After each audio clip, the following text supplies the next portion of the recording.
Bonjour, mon nom est Marc Proulx.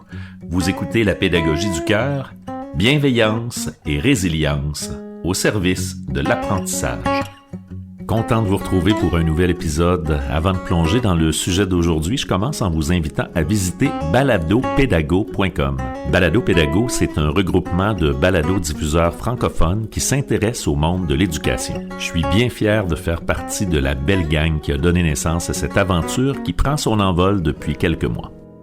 Mon invité pour le 4e épisode est Émilie Lupien-Durocher. Cette enseignante du primaire a reçu un prix de reconnaissance en lecture du ministère de l'Éducation, remis par Bibliothèque et Archives nationales du Québec pour un projet de balado qu'elle a réalisé avec ses élèves au cours de l'année scolaire 2023-2024. C'est un article de l'École branchée intitulé « Développer le goût de la lecture grâce à la balado-diffusion », publié en septembre dernier, qui a attiré mon attention. Émilie Lupien-Durocher enseigne à des élèves de 3e et 4e année du primaire dans ce qu'elle appelle une grande classe double à l'École de l'Amitié, une école du Centre de service scolaire des Patriotes située dans le village de Saint-Jean-Baptiste en Montérégie. Elle joue également le rôle de technopédagogue dans son milieu, en plus d'avoir un mandat avec École en réseau. Avant d'aborder son projet de balado, je lui ai demandé des précisions sur les différentes facettes de son travail. En fait, j'ai des élèves de 3e et de 4e année. C'est que quelques années, là, ma collègue et moi, on cherchait une façon là, de pallier à, entre autres, la pénurie de services, de personnel, de rendre notre enseignement aussi plus dynamique. Puis on s'est dit, tiens, pourquoi ne pas faire tomber un mur entre nos deux classes et travailler ensemble à temps plein? On a donc jumelé nos classes, une classe de 3 et 4 et une année, une classe de 4, une année, une classe de 3. Là, on est dans un petit village, donc il y a toujours une classe multiniveau dans notre milieu. Alors, on garde tous nos élèves 2 ans. J'imagine que ça prend une collaboration. C'est pas seulement pour de que ça fonctionne bien. Non, pas du tout. Il faut trouver son morceau de casse-tête. Là. Nous, on s'est trouvé, on est 2 morceaux de casse-tête à la fois semblables et différentes, mais ô combien complémentaires. Puis ça nous permet d'aller tellement plus loin, puis d'être tellement plus efficace. Ça nous permet vraiment de différencier davantage, puis de nous spécialiser aussi. Là, moi, j'enseigne davantage tout ce qui touche le français, ma collègue, tout ce qui touche les mathématiques. Et j'imagine que vous passez pas votre temps à segmenter les notions, puis de dire, OK, là, je suis en train de travailler les notions de français de 3e. Non, pas du tout. Vous travaillez avec tout le monde, puis on avance. On travaille beaucoup en atelier. On travaille de diverses façons. Là. On travaille beaucoup en atelier là, pour ce qui est d'enseigner là, les trucs qui sont plus pointus, là, les notions grammaticales, par exemple, ou les notions de mathématiques. Ça nous permet d'enseigner à des très petits sous-groupes de besoins. Fait qu'on sépare notre classe en 4. Il y a 2 groupes d'élèves qui travaillent de façon plus autonome. Il y a un groupe avec ma collègue qui fait des mathématiques, un groupe avec moi qui fait du français. Puis c'est pas chacun des groupes qui va faire la même chose à chaque atelier. C'est vraiment selon les besoins là, du regroupement.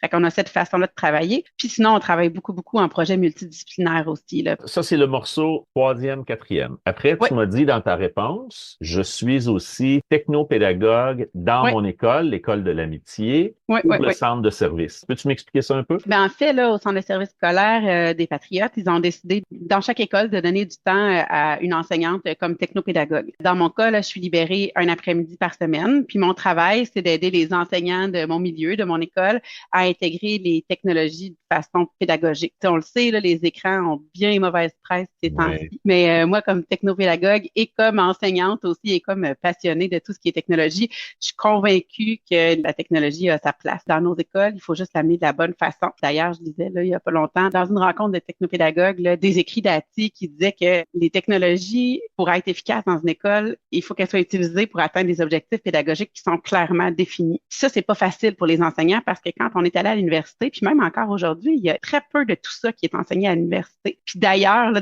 dans le même écrit, là, c'était des écrits recensés par le récit que j'ai lu, avec Cuban en 2001 qui disait que la technologie, elle a été survendue, puis ensuite, elle a été sous-utilisée dans nos écoles, dans le milieu de l'éducation, puis que les enseignants l'utilisent davantage là, pour des tâches administratives que pour des tâches pédagogiques. Et pourtant, moi, je suis convaincue que ça peut tellement avoir un apport super important. Donc, c'est d'amener les enseignants de mon milieu, puis un petit peu du centre de service. Là. Donc, d'amener ces enseignants-là à intégrer ces outils-là technopédagogiques, numériques, dans leur méthode pédagogique, puis les utiliser vraiment avec des objectifs clairement définis. Par exemple, on va utiliser le balado ou le livre virtuel pour diffuser. On va aller travailler Minecraft pour conceptualiser en mathématiques ou en univers social. On va aller utiliser la robotique avec les Lego Spike, par exemple, pour résoudre des problèmes, pour aller travailler des machines simples. Et puis là, à la fin, là, tu m'as nommé autre chose. Tu as en plus un mandat pour École en réseau. Qu'est-ce que c'est, École en réseau? C'est génial, École en réseau. Écoute, moi, j'enseigne pour École en réseau, mais je l'utilise aussi comme enseignante là, dans ma vie de tous les jours. Là. C'est une initiative qui est financée par le ministère de l'Éducation du Québec, qui a mission d'offrir des activités collectives en classe, en réseau. Dans le fond, l'objectif, là, c'est de mettre en réseau les petits milieux, les petites écoles. Donc, d'amener ces petites écoles-là à pouvoir se réseauter puis travailler de façon collaborative. Parce que quand on est tout seul comme enseignant, par exemple, de troisième ou quatrième année dans son école, ben, il nous manque là, un collègue avec qui collaborer. Fait qu'École en réseau a pour mission là, d'offrir ces activités-là aux petites classes, surtout aux petites écoles, surtout du Québec. J'ai ensuite demandé à mon invité comment son projet intitulé De balado en balado avait débuté.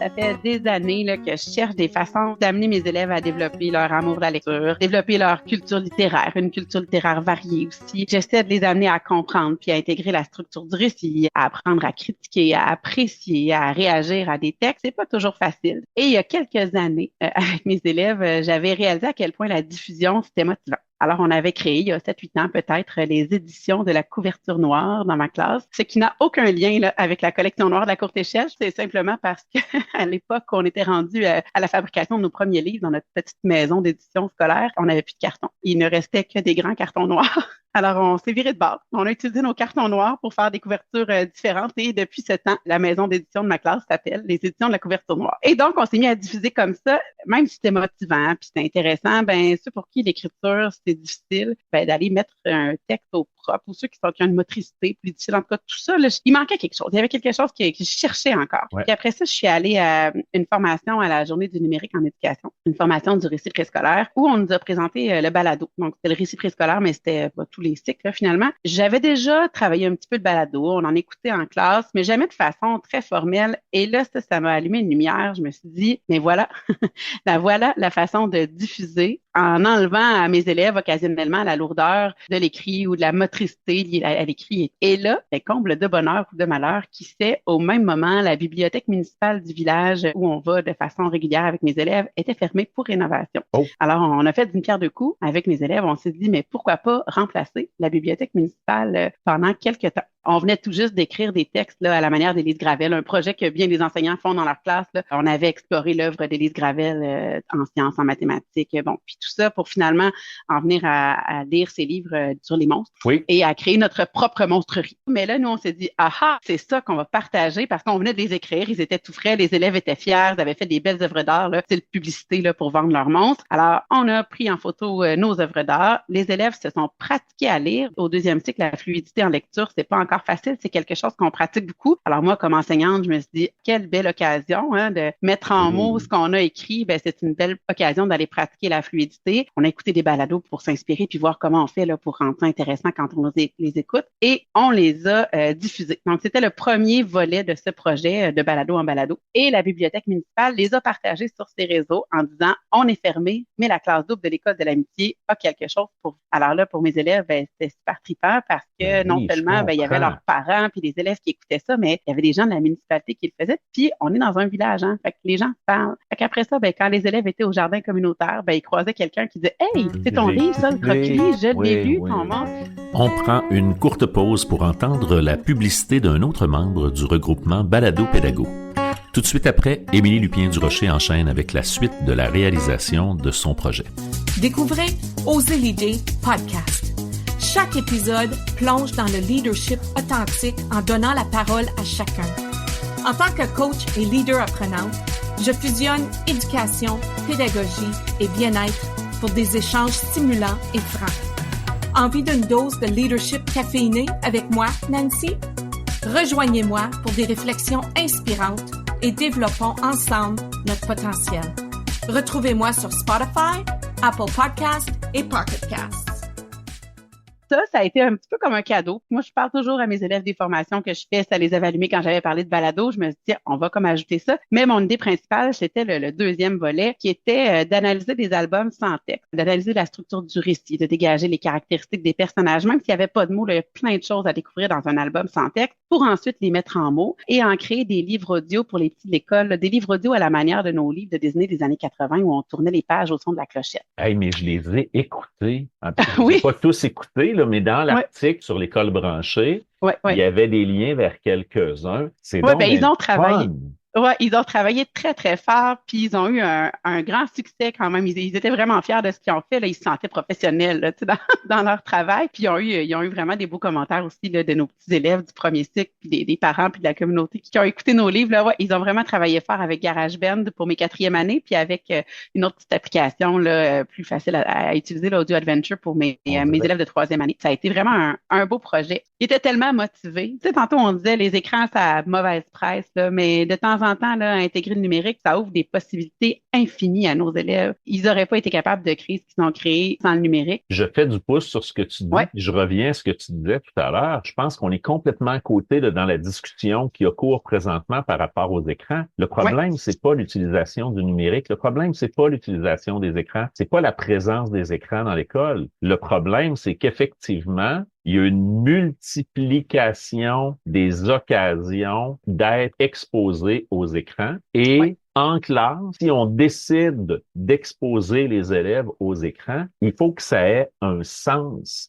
Il faut que ça amène une plus-value. T'en parlais tout à l'heure, c'est que on a été emballés, là, puis quand je dis on, là, au ministère de l'Éducation, il y a des gens qui rapidement ont vu qu'il y avait quelque chose qui se passait, mais la réflexion n'a pas été faite sur comment on va intégrer ça. Il y a plein de gens qui se sont retrouvés avec ces outils-là, mais qui n'ont reçu aucune formation, aucun accompagnement. Tout à fait. Et là, on est en retard sur tout ça. On a coupé dans plein de budgets à plein d'endroits. Ouais. Là, ben, malheureusement, il y a plein de fois, c'est utilisé tout croche. Puis là, on accuse la présence de ces ordinateurs-là ou de ces écrans-là dans nos classes de plein de choses, mais c'est pas la réalité, là. Non, parce que quand ils sont utilisés de la bonne façon, là, quand ils sont utilisés dans un objectif pédagogique défini puis clair, ça peut tellement être positif parce que ça permet à nos élèves de s'engager davantage, d'aller plus loin, de bonifier leur travail, de diffuser à un public bien plus large là, que ce qu'ils pourraient faire autrement. Dans mon cas, là, ça a permis aux élèves de faire vivre la littérature non seulement dans leur petit milieu, mais dans la communauté en entier. Ça permet à nos élèves en difficulté aussi, là, ça, il faut pas l'oublier. Là, nos élèves en difficulté qui travaillent avec ces outils-là, ça leur permet de voir leurs différences s'effacer. Puis souvent, ça leur permet de se sentir experts aussi, parce que tout à coup, ils deviennent aussi compétents que les autres. Ils deviennent capables de faire les mêmes choses. Puis ça, là, de permettre à des élèves de se sentir compétents, puis en se sentant compétents, de le devenir davantage. Là.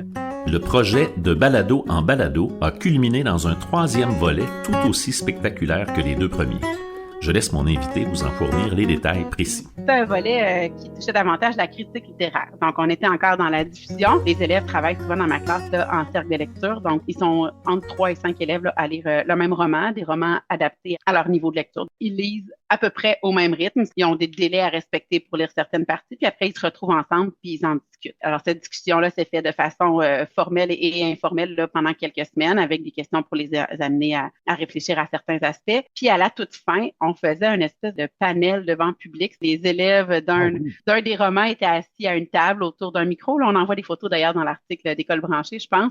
Puis les autres élèves étaient là dans la classe et mes élèves enregistraient finalement leur dernière discussion à propos du roman qu'ils avaient. OK, donc les épisodes de balado qu'on entend, ça a été enregistré devant le public, là, ceux du dernier volet. Là. Ceux du dernier volet ont été enregistrés devant le public. Ben, devant ils étaient 45 dans ma classe l'année passée. Là, donc, devant une quarantaine d'autres enfants puis leurs enseignants. Alors, les élèves étaient assis là, autour du micro puis discutaient. Là, vraiment un peu à la manière d'un panel. Là, c'était ça l'idée. Un peu comme on fait dans certains cas des balados qui sont enregistrés devant le public. Exactement. Okay. Ben, je voulais essayer de leur faire voir là, toutes les façons là, de vivre le balado. Puis ça, ben, ça leur a permis de découvrir des romans québécois. Là. En tout, dans ce projet-là, là, il y a plus d'une cinquantaine d'œuvres, majoritairement québécoises là, qui ont été découvertes par mes élèves. En fin d'entrevue, Émilie tenait à préciser qu'elle n'aurait pas pu mener à bien ce projet sans l'aide de nombreuses personnes. Particulièrement Carolie Rousseau-Cyr, l'enseignante avec qui elle pilote une classe double, et Maryse Deblois, conseillère pédagogique. Je vais placer sur mon site web un lien qui mène à l'article de Martine Rioux, publié en septembre par l'École branchée. Des tutoriels permettant de réaliser l'ensemble de ce projet sont mis à votre disposition au bas de cet article.